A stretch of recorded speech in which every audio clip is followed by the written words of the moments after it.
Hi there. This is Deepam Susan Watts, and I am about to give you my book recommendations and the books that I've read this year that I've enjoyed. And hopefully, they will inspire you, if you haven't read them already, to read them and possibly give me some commentary on what you thought about the books that I've read.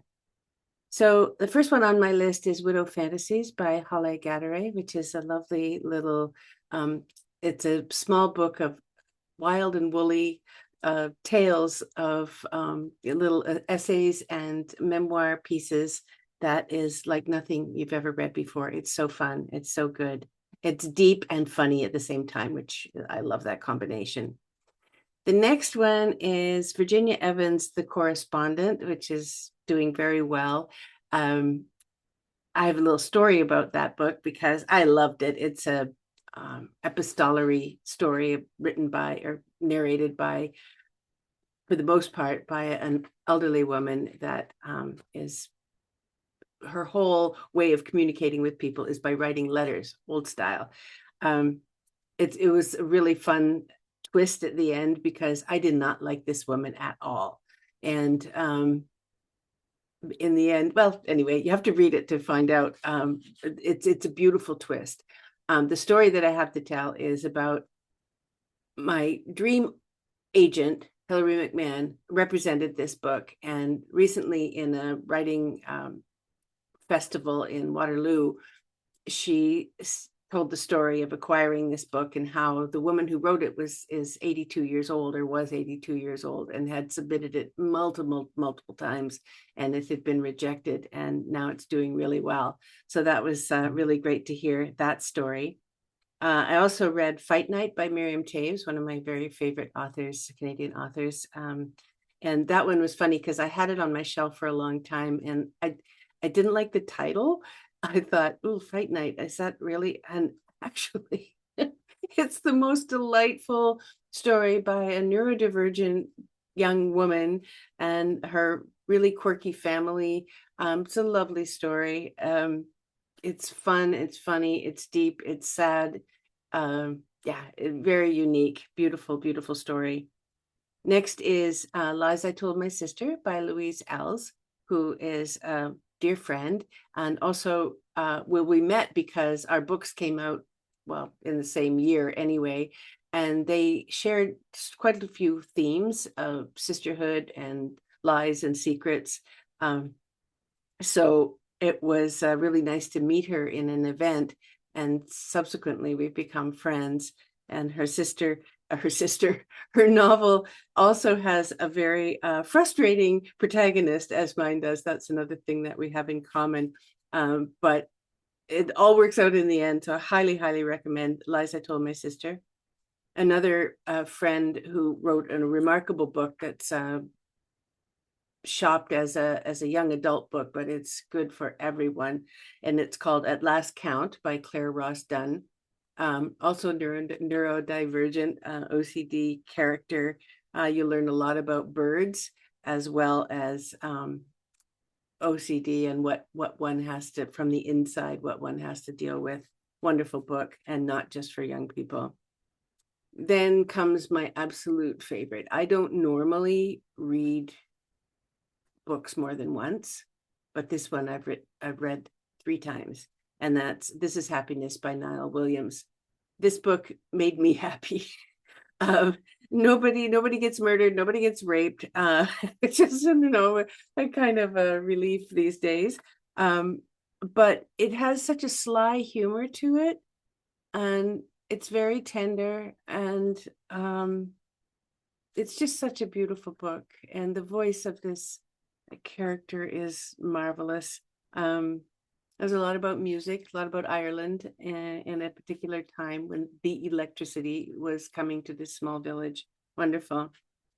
I'm reading The Berry Pickers by Amanda Peters, and I highly recommend it. It is so good. It's got two POV, two points of view characters about a young girl who is scooped up at 5 years old from her Indigenous family and raised as a non-Indigenous person, and she is lied to through her whole life. And we hear what happens to the family that lost this girl, and we also hear what happens to her as she grows up. Fantastic book. And then I will never eat another octopus after reading Remarkably Bright Creatures by Shelby Van Pelt, because this this octopus, I mean, what a unique thing to do, to have a point of view character be an octopus in a tank. Marvelous. And you just, I mean, this, I think, is my favorite character of all time.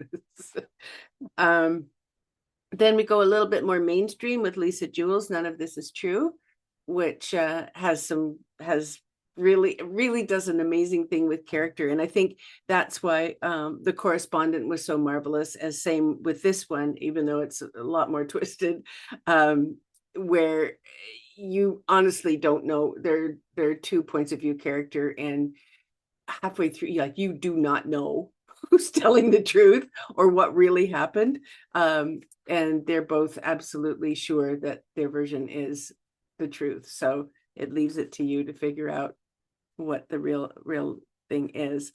Anthony Doerr's Cloud Cuckoo Land, which I had again on my, well, actually I started to read it several times and got really frustrated because I just couldn't follow all of these streams, these timelines and characters and mythology. And I was like, I was too distracted. But when I finally settled down and read the whole book, it's brilliant. It's brilliant. Being able to weave all these threads through to a cohesive, understandable conclusion. Marvelous. Wonderful, wonderful book. A little speculative foray, The Other Valley by Scott Alexander Howard. Yeah, so this, if you don't know, there's this valley where the people live and learn and whatever. And on one side of them is the exact same valley 20 years before. And then on the other side of them is the exact same valley with the same people, same situation, everything. But one is in the past and one is 20 years in the future.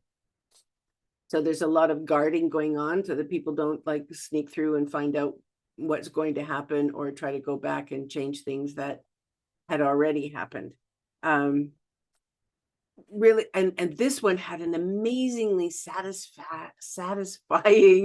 conclusion that I thought, how are they going to resolve this? And beautifully done, absolutely beautifully done.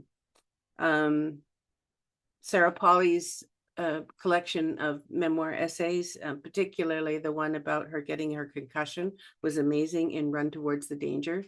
Fantastic. I listened to this one in her own voice. It was absolutely worth a listen, riveting.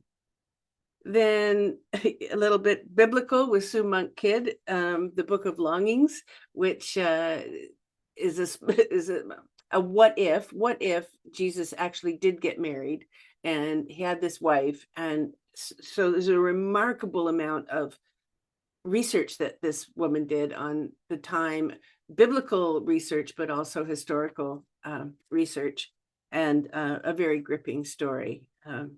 Yeah. By this fictional wife of Jesus. Amazing. A book I never got around to reading, many years it's been out, is Giovanni's Room by James Baldwin. Stands the test of time, absolutely. Bleak, reminds me of Anais Nin's time in Paris around the same time, the same era.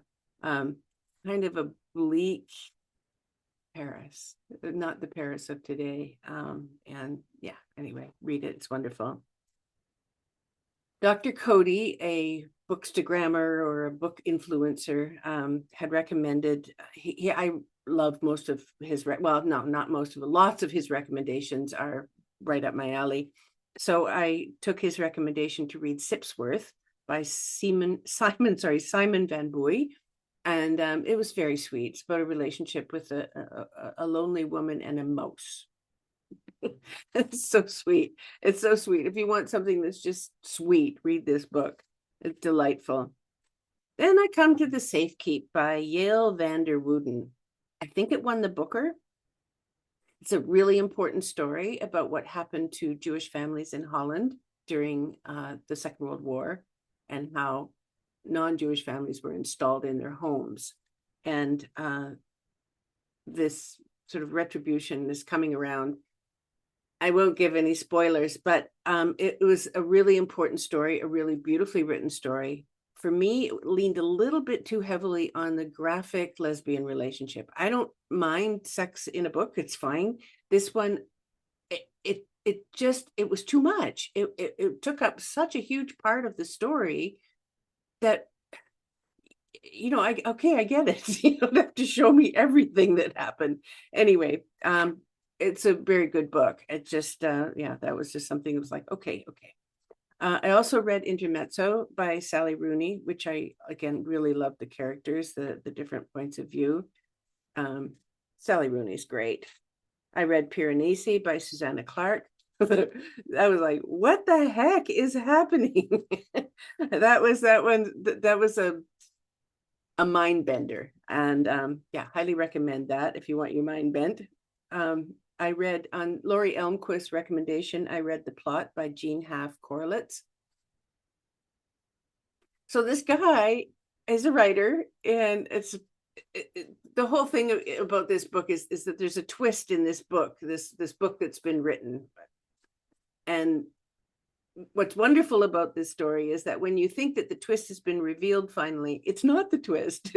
The really big twist comes a bit later. So that's really cool, having a double twist in there. But the thing with this is, I won't give anything away, but basically this guy steals a story that was told to him, and he finds out that the guy who told it to him never published it, and he's dead. So he publishes it. But the thing is with this guy, this narrator, it's like he thinks that he is nothing as a writer unless he makes the New York Times bestseller list. Otherwise, what's the point? Which I think is hilarious. Anyway, that's kind of fun. Elizabeth Hayes' Snow Road Station.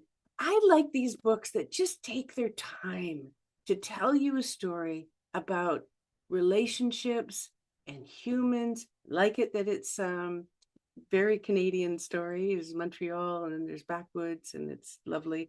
But I just really love stories that are about people and their relationships and their longings and their resolutions, and where they triumph and fail in intimate ways as opposed to major stuff. Getting rings from Baltimore or whatever. Anyway, and the other one, I just want to shout out to my friend Emily DeAngelis for The Stones of Burin Bay. Also another a lovely one that kind of moves into the speculative or the fantasy. It firmly grounded in reality, also Canadian landscape, a little bit of magic in there. Also sold promoted as a young adult book, but it's a wonderful book for all ages.